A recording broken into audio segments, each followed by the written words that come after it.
অবশেষে আমার সাহেব আমাকে সারপ্রাইজ করে দিলেন। আর আমি ঈদের আগে গিফট পেয়ে যাব এটা কখনো ভাবতে পারিনি। হ্যালো ভিউয়ার্স, আসসালামু আলাইকুম। সবাই কেমন আছেন? আশা করছি অনেক অনেক ভালো আছেন। তো নতুন আরও একটি ব্লগ নিয়ে আমি হাজির হয়ে গেলাম। আজকে আমি ঈদের আগেই যে আমি নিজে সারপ্রাইজ হয়ে যাব সেটা কখনো ভাবিনি। আপনাদের কি বলবো, আমি কিন্তু সত্যি অবাক করা সারপ্রাইজ হয়ে গিয়েছি। হঠাৎ করে আমার হাজব্যান্ড আমাকে বলেন, তুমি একটু আমার দোকানে আসো। তো আমি তো সচরাচর ওনার দোকানে যাই না। তো আমি বলতেছি, কেন, কি হয়েছে? হঠাৎ বলল যে না, তুমি তাড়াতাড়ি আসো, একটা দরকার আছে, ইম্পর্টেন্ট একটা কাজ আছে, তুমি দেখবা। তো আমি ভয় পেয়ে গিয়েছিলাম, এভাবে তো আমাকে বাসা থেকে নিয়ে যান, হঠাৎ করে আমাকে কেন যেতে বলছেন? আমি সত্যি অনেক কিছু ভেবে নিয়েছিলাম যে হঠাৎ উনি অসুস্থ নাকি, মানে অনেক কিছু আর কি। যাই হয় আর কি, যাদের সত্যিকারের ভালোবাসা আছে হাজব্যান্ডের জন্য তারাই কিন্তু বুঝতে পারবেন এই বিষয়টা। তো এই তো আমি কিন্তু চলে এসেছি আমার হাজব্যান্ডের দোকানে। তো এটা সিলেট জামতলা। আর এই যে আমি যেখানে আসছি সেখানের পিছনেই কিন্তু আমার বাবার বাড়ি। তো আমি এখানে একটা শোরুম আছে, ওয়ালটন শোরুম, এখানে দাঁড়িয়ে যাব। আমি ওনার দোকানে যাব না, কারণ আমি দোকানে যাই না, আমার খুব লজ্জা লাগে। তো এই তো আমি এখানে দাঁড়িয়ে ফোন দিয়েছি, তারপরে আমাকে বলতেছেন যে ওয়ালটনে ঢুকো, ভাতিজার দোকানে ঢুকো। তো ভাতিজার দোকানে ঢুকলাম। আর ভাতিজা হচ্ছে আমাদের পরিচিত, আমাদের বাবার বাড়ির সবাই কিন্তু তাকে চিনে এবং তার ফ্যামিলিকে চিনে। তো এখানে এসে আমি নিজেই সারপ্রাইজ হয়ে গিয়েছি যে আমার একটা মাইক্রোওভেনের অনেক দরকার। তো অনেক আছে, অনেক দিন যাবত অনেক কষ্ট করি।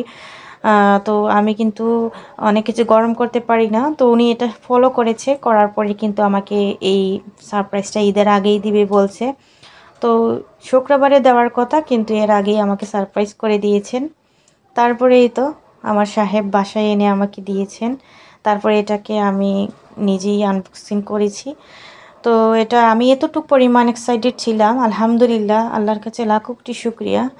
এটা শুধু আমিই বুঝতেছি যে এটা আমি কত মহামূল্যবান একটা মানে জিনিস পেয়েছি আমার হাজব্যান্ড থেকে। অনেকের কাছে অনেক কিছুই না হতে পারে, যে এটা কি একটা জিনিস নিয়ে এসেছে, কি একটা উপহার পেয়ে গেছে, হীরাও না, ডায়মন্ড না, বা স্বর্ণ না। এটা স্বর্ণের থেকে অনেক বেশি দামি আমার কাছে, যেহেতু আমার হাজব্যান্ড আমাকে দিয়েছেন। তো আলহামদুলিল্লাহ, আমি নিজেই বললাম না, এক্সাইটেড, এতটুকু এক্সাইটেড হয়ে গেছি আর এতটুকু সারপ্রাইজ পেয়ে যাব আমি কল্পনার বাহিরে। আর আমি ভিডিও দিতে পারতেছি না, ভয়েসটা শুনেই বুঝতে পারতেছেন আমি কতটুকু পরিমাণ খুশি হয়েছি। তো আমি কালোটা থেকে সাদাটাই চুজ করেছি, আর সাদাটা আমার অনেক দিনের স্বপ্ন। তো নিব, এই তো নিয়ে নিলাম আলহামদুলিল্লাহ। আল্লাহ আমার হাজব্যান্ডকে মানে অনেক অনেক মন একটা দিয়েছেন। আমি সেটা আসলে বুঝতে পারি। আসলে ওনার মনটা অনেক বড়, কিন্তু বোঝাতে দেয় না কাউকে। তো এই তো আমি এটা তো ভিডিও করলাম, উনি ভিডিও করে দিয়েছেন আমাকে। তারপর হচ্ছে এই তো এটা দেখিয়ে দিচ্ছি ভিতরে। আসলে দেখানোর মতো কিছু নাই, সবাই তো জানেন এটা কি। তো এমন একটা মাইক্রোওভেন পেয়ে আমি আসলে অনেক খুশি হয়েছি। ঈদের আগে যে এতটুকু একটা খুশি হয়ে যাব এটা পেয়ে, আমার ড্রেস থেকে আমি এটা পেয়ে অনেক খুশি হয়েছি আলহামদুলিল্লাহ। তো সবাই আমাদের জন্য দোয়া করবেন, আল্লাহ আমাদের সুস্থ রাখবেন। আর অবশ্যই আপনাদের জন্য দোয়া এবং ভালোবাসা। ভিডিওর এই পর্যন্ত এসে যারা লাইক দিতে বলে গিয়েছেন, প্লিজ একটা লাইক করে দিবেন। আর অবশ্যই আমার সাথে থাকবেন ধৈর্য সহকারে। আজকের এই গিফটটা কেমন হয়েছে অবশ্যই কমেন্ট করে জানাতে ভুলবেন না। তো আজকের মতো এই পর্যন্তই।